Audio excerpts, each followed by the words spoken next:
tell us a little bit about yourself and where you're originally from. All right, so I just regular kid, grew up middle class from Canada, went to school, started getting interested in business, doing e-commerce, different side hustles, dropped out when I was 17, without basically any money, continued e-commerce, started doing YouTube on the side for fun, and that ended up like popping off like randomly. So I kept at it. At first I didn't know YouTube automation was a thing. I was doing everything myself. I was like, oh, I'm a YouTuber, just like faceless.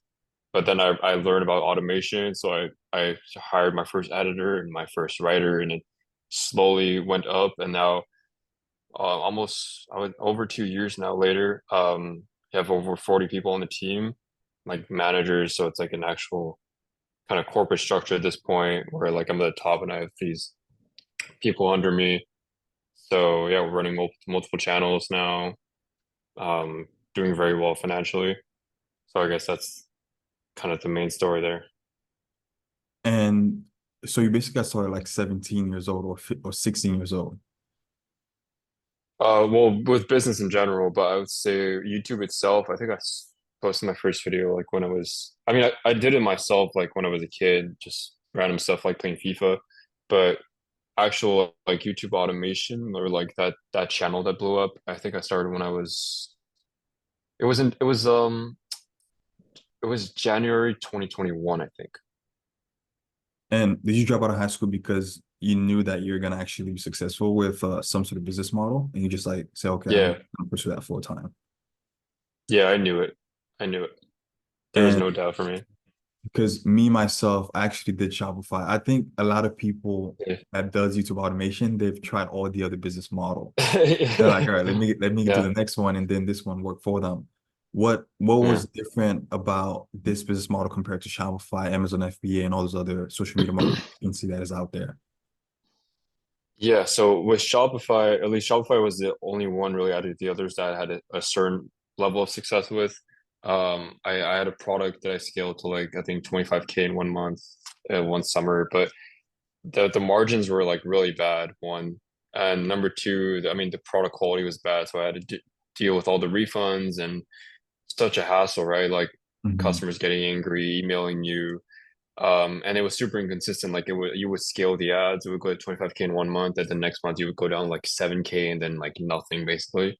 So I was just tired of like always feeling like I was on a hamster wheel. I was like chasing the next product. And then once the YouTube channel blew up, I think it went up really fast. Like I went from zero to like 30K in 1 month. And then I was like, okay, there's no way this is gonna last. Because I was like in the dropshipping mindset, like where it always goes down and crashes down. So I'm like, okay, I'm gonna have to figure something out again. But then it just stayed at 30K like month after month, and it kept going up and kept staying consistent. I was like, whoa, this is like weird. And I never felt that before in like business where it was consistent and actually profitable, like very profitable.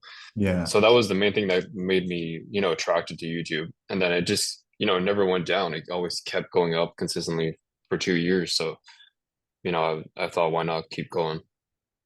That's amazing. It was a Yeah. similar thing to me. Obviously, it took me like 6 months, but while I was doing YouTube automation, I think I was doing affiliate marketing because I did I did like affiliate marketing. I did some sort of multi-level marketing too. I was like trying to promote this other company, getting Mm, people, and then I'll get a commission from that. Uh, and I obviously saw YouTube automation, and it was a YouTube video. So that was before I had money to even buy a course. So it took me 6 months. Of course, 4 years ago, it was a little bit more easier. It was when compilation mm, was monetizable and things like that. So yeah. it was a very easy business model. So, but it took me 6 months. I had like 7 channels, which I did because voiceover wasn't really required at that time. And eventually one of them took off. And it was the same thing. Like the first paycheck was, I would always remember was 1,200.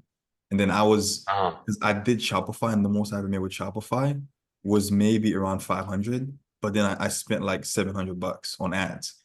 So I Yeah, was right. happy because I made the money, but it was still, I wasn't making any profit, but I was just happy that I made the money online. But it was the same thing for YouTube, and I just started other channels. And of course, from there was like up and down, but a lot of the channel, the revenue was consistent. And of course, it Yeah, was a right. profit margin. Cool.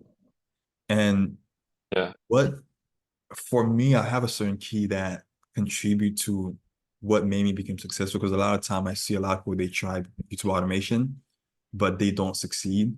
I've heard of people that told me, hey, I've been doing this for a year or two. I remember when I was into like 2, 3 years, I was talking to this dude, now we're a partner. And it was, I've been doing this for like 2 years, bro. I don't know how, because we were in the same time frame when we got into the business model. Because I don't know how you got ahead of me. What do you think contribute to now you're like, I'm guessing 3, maybe even 4 years into the whole business model. What do you think contribute to you being where you are right now, compared to somebody else who probably saw the same time as you, but they didn't succeed or they didn't get result? Mhm. So, I mean, this might be a little controversial and some people will never admit it, but I think there's definitely an aspect of luck in it. Like my first channel that blew up, I literally posted like 2 or 3 videos on it, and then I didn't touch it for like 6 months. I forgot about it, and then I randomly checked YouTube Studio and I saw one of the videos was blowing up, and I was like, oh, I'll keep doing this. And there was no like pre-thought to it. There was no strategizing. It was like a new niche that there was no proof of concept for, and it just took off. And now I'm like the biggest channel in that niche, basically. So it's definitely an aspect of luck, but now I've been able to replicate the success again. So I have more channels that are successful. So I've learned the actual business and the craft, so I can do it again. But the initial success in a way was definitely luck. But also just being persistent. I mean, in general, I think persistence, if you're persistent in anything, you'll be successful. Even if it takes you 1 year, if it takes you 5 years, it's always worth it in the end, right? Mhm. Um, but I think you create your own luck and you just always have to be testing new things. I think a lot of people who fail with YouTube, they maybe try 1 or 2 channels and they post like a couple of videos that gets a few hundred reviews and they're like, oh, I'm losing too much money. I can't do this anymore. Then they quit and they move on. Which is what I did with the business models before YouTube, which is why I wasn't successful. But YouTube just happened to hit. And then obviously with that money I made, I was able to reinvest it in and try more things. So in a way it was definitely luck, but I think the same thing could have happened to other people that happened to me, like getting that big success at first. And if for them, it would have crumbled down and fumbled. But for me, I was, you know, cautious about it. So I invested the funds carefully. I kept testing new things. I didn't get complacent.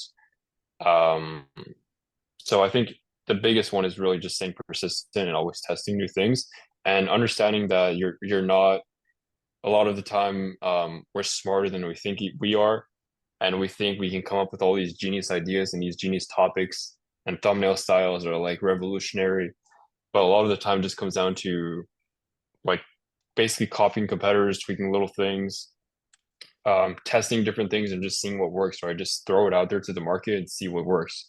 Like don't try to strategize and think you're Mr. Beast, basically. That's always my point of view, is like I just throw as many things to the wall as I can and see what sticks. That's always been my strategy. Yeah, that's amazing. That's amazing. I wanted to elaborate on some of the stuff that you said, but I think most people will understand it. And there's one thing you mentioned at the beginning.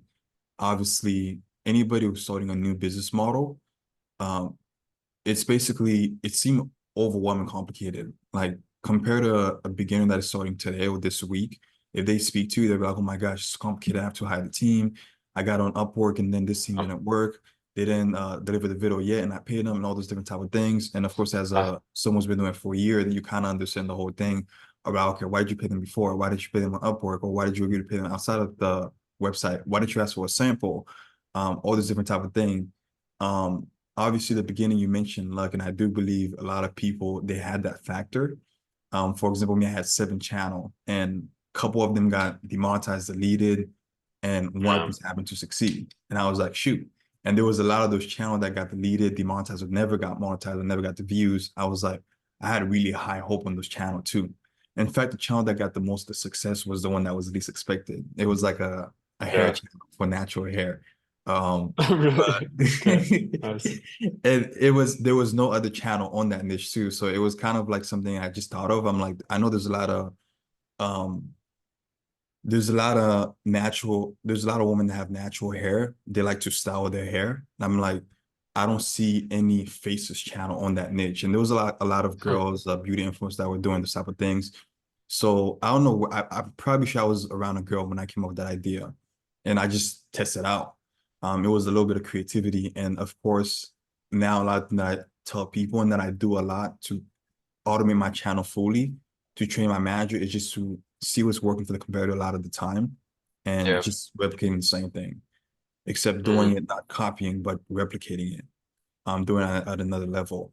But as you mentioned, the beginning was like you upload 2, 3 videos and then you just set the channel and then you come back to it and then success was there. Yeah. It's not gonna happen to 99.99% of people, No. but you were able to redo it again at ease.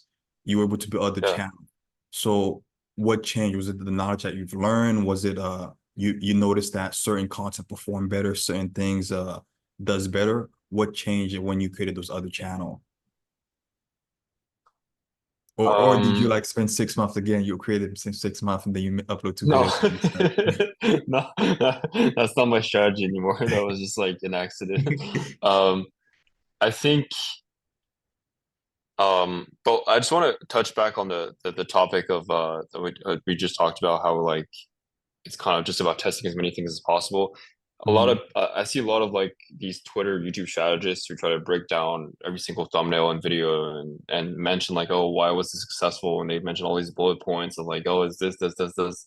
Well, a lot of the time, like anyone who actually has successful channels, like I have videos with like 16 million views and videos with like 10,000 views, and I've literally done nothing different on the two of them that I can think of. I'm like, it was the same production process, same Trello board, same team. I can't tell you exactly why this video blew up and why this one didn't. So it's the important part is staying humble and realizing that it's just about creating a system that replicates something that you know can succeed and Mhm. just throwing it out in the market as much as possible, right? So you get as many wins as you can. But in terms of my process now to start channels, it's really just I'm really careful in picking my niches. I only go into a niche if I know if I can outdo the competitors on a certain number of factors. So either one, can I do equal video quality but with longer length? So I try to beat them on video length. So if I find a channel that does 8 to 10 minute videos with a certain quality, I'll go into that niche and I'll do the same quality as them but with 30-minute videos, and that's been very successful for me because I beat them on watch time and then I get recommended more than them. Um, and this is just stuff I've learned myself. It has nothing to do with that first channel that blew up. I really didn't learn much from that first channel. It was honestly just like kind of a fluke, and it's Yeah. still successful to this day. It still makes me like a lot of money. It's been very consistent. But now other channels have taken off too. But back to my point, it's yeah, just about beating them on length or just doing better quality. So I love seeing niches. When I see a channel that gets a lot of views and has bad quality videos, I know I can get in there and just like completely destroy the guy. Yeah. Especially if it's like, I kind of feel bad sometimes because it's like sometimes it's like one dude like with his own laptop doing videos. I'm like, oh, I'm gonna destroy him. I feel kind of bad, like because I'm like at this point it's like a corporation, right? I'm just gonna go in Right. there and pump out like 3 videos a day, and he has no chance, right? Um, but it's just part of the game. So at this point, it's just about picking the niches carefully. Niche is a huge thing. Like it's, like I have friends who have very good systems and processes and are very good business people, but are just in the bad who tried YouTube and then did the bad niches and it didn't succeed. And I told them like, bro, you should just try different niches because it'll work. I'm telling you. It's really more about what kind of the river you're in more so than like how hard you row. Is that the quote by Warren Buffett or something, or Charlie Yeah. Munger, I think. So yeah, just picking the niche carefully and always making sure you're outdoing the competitors in some way. Because yeah, if there's nothing you can improve on, nothing you can do better, there's no reason for the viewers to watch your channel than theirs. So just about that. That's that's amazing. It's not about how hard you row, but it's more what boat that you're in. If you're in a speedboat, you're gonna Yeah, get right. lost. Yeah. And now that you mention that is obviously now me and myself, I start a channel about every 2 weeks a week, but it's not for myself because I do automation, everything like that. So I'm starting channel for people and then giving them the channel. Uh, Now I'm able to do this because I have people and system in place. I have people that have Yeah. working for like 2+ years and they understand the whole business model, how the whole operation function. Um, Obviously you're able to get into certain niches a lot faster. And one thing that you mentioned, which I agree with, a lot of time when I see a niche and I see only a few amount of channel, and I notice their quality is like very terrible, I'm like, Mm. damn, this is it. This is it. Yeah. Yeah. Because I know I can perform, and I know I have the team, I have Yeah. the people. Literally right now, I can just call Yeah. one of my assistant, which is Alarm, and I'm like, hey, we need a channel on this niche right now. And by tomorrow, actually within 5 days, we have the team, we'll have a channel ready, everything ready to launch with video ideas. But Yeah. most people aren't able to do that because they don't have a system and they don't have system and people in place ready to actually fulfill on whatever that they want to start a channel on. And Hmm. another thing that you mentioned that I like is the niche. What strategy? I have a couple of things that I look out for when it comes to picking a good niche. But do you have anything that you go for or anything that you look out for when it comes to picking really good niches? Um, I have another take that's sort of controversial that um is something popular in the YouTube space for some reason, but I've never found it to be true for myself. I never try to pick niches on like potential CPMs because I always hear people say like, "Oh, this niche has a certain CPM, this niche has a certain CPM." But I Yeah. have channels in very different niches, and I've been able to get very similar CPM, I guess RPMs in them. Like I always get like at least $6, $7 RPM in whatever niche. Like usually even niches that people would think it's like $1, $2, $3, I still get like $7. So it's about what topics you do. So target US audiences and also the video length. That's what influences the RPM. So I don't make my decisions for the niches based on that. I really just look at obviously it can be saturated. Like there can be too many competitors in it. Like right now, like the police niche, like police body cam is a niche that's like going crazy at the moment. So I thought of launching a channel on it, but it's like completely insane. So and there's already channels in there that are doing very good quality and getting a lot of views and doing long videos. So it's like there's not many verticals you can compete on. Um, so wait, what was the question again? Yeah. So what are your main takeaway when it comes to picking a good niche? Oh Or yeah, you yeah, yeah. good? So yeah, it's really, I mean, ideally it's something I'm relatively interested in. So it makes it easier to actually work on the channel. It makes it more exciting. Um, Something that can attract a US audience, right? I don't want to target, I guess, audiences from India or Bangladesh or things like that because obviously like it's not good for the CPM. Yeah. Um, um, it's just about as long as I find a few competitors in that niche, like I said, that have like pretty bad videos and get a lot of views. I would say like over anything over 2 million views a month, I would say. And if they have bad quality videos, it's something I would get into. And it has to be, I mean, easy. The production process has to be simple for the videos. Ideally, it's just like script, voiceover, edit, thumbnail. That's it. No need for like intensive research or stuff like that. Um, and yeah, that's pretty much it. It's not that complicated. It's just about being careful about making sure you're beating the competitors and doing the right topics, really. No, that's amazing. Um, a few of the things I actually agree with all of them. There's one thing that you mentioned also that I hear a lot, which is finding the high CPM RPM niches. Yeah. That was something I always thought a lot in the beginning. That's why, motivation was a very popular one. Motivation was actually the biggest one because you were able to get like a 15 on RPM or 20, or even make money Mhm. online. And those two niches I wouldn't recommend even myself, I would never start a channel those niches anymore. Because number one, they're just Yeah. very super saturated. There's Yeah. people doing it at a very high level that has been for years and years and years. Um, and even to make money online. I mean, shoot, I have a personal channel where I have 5,000 subscribers where I talks Mhm. about make money on YouTube. And it's Yeah. in Yeah. the same space. And I know how competitive there's people dropping 3 to 5 videos a day on how to make money online. And and a lot of the time to compete with those channel and their personal channel, which give them a higher leverage compared to a faceless channel, is very tough to be able to do. But a lot of people, when they're starting, they're just hearing, all right, you want to start the motivation, you want to see that, you want to start a health channel.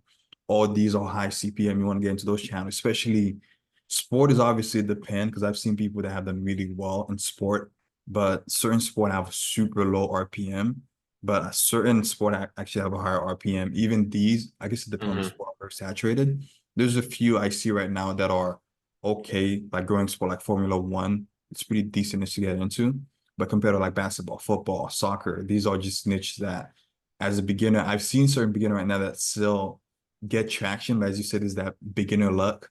I had this Yeah. dude start a channel earlier in December, and his channel is already at like $3,000, 3,000 views a day. So it's steadily growing. So there's that aspect to it, but he's really passionate about football. So if someone's very Yeah. passionate, I wouldn't mind that. Next question is, what do you think you would be right now if you didn't start like get into automation?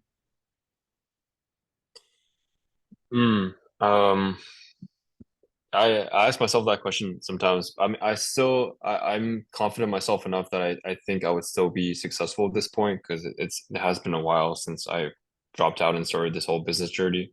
Mhm. I think I would have kept going with e-commerce a little longer, would have figured it out eventually how to do it profitably. Um, that's the only kind of road I can think of that I would have went down is just probably doing like TikTok dropshipping as something at this point, like organic drop or TikTok or something like that. Because that's everything I knew at the time, or maybe I would have went back to Amazon FBA or something like that. But I still think I would be successful. Now the question is whether I would be more or less successful. I don't know. I don't really care to dwell on it too much, but I know I would have had some success because I'm, confident in my abilities. So yeah. Yeah, you have I kind of have the same mentality. Like that Hmm. persistence to get whatever you want no matter what. Um, Yeah, right. Yeah. It's not even like just believing in yourself. It's just the certainty that you're going to be successful. It wasn't even an option. Like yeah, I was when it, and that's why I believe in not having a plan B really, because when I dropped out, I didn't have any money. I wasn't successful with dropshipping yet. I was like, I'm just gonna drop out. I'm gonna figure this out. Like I'm just gonna do it. And I had no other choice. So I think a lot of people they try side hustles and online business while they have a job on the side and they have this 9 to 5 and they have a family to take care of, so that it doesn't take their full attention. But when you're a kid and you just dropped out and this is all you have to do, obviously that's a huge advantage. So yeah, putting your back to the wall and making your only option to succeed is I yeah, think the best way to go about it, but very risky as well because you can be homeless, I guess. yeah, But it worked out. no, exactly. And I would say the advantage of because I've met a lot of people that say, hey, for that, I don't have much money, I don't have much capital. And the honest truth that a lot of people don't talk about is a lot of business, you need capital.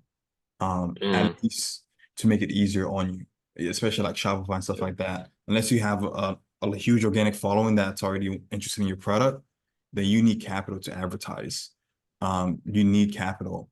And one thing that, because I was 16 when I got into automation, I did my own video. So I didn't have any capital. But one thing that I did have, I tell people if you don't have a lot of money and you have a lot of time, you can either leverage one or the other. Or if you have both, then you have a higher chance of Yeah. success.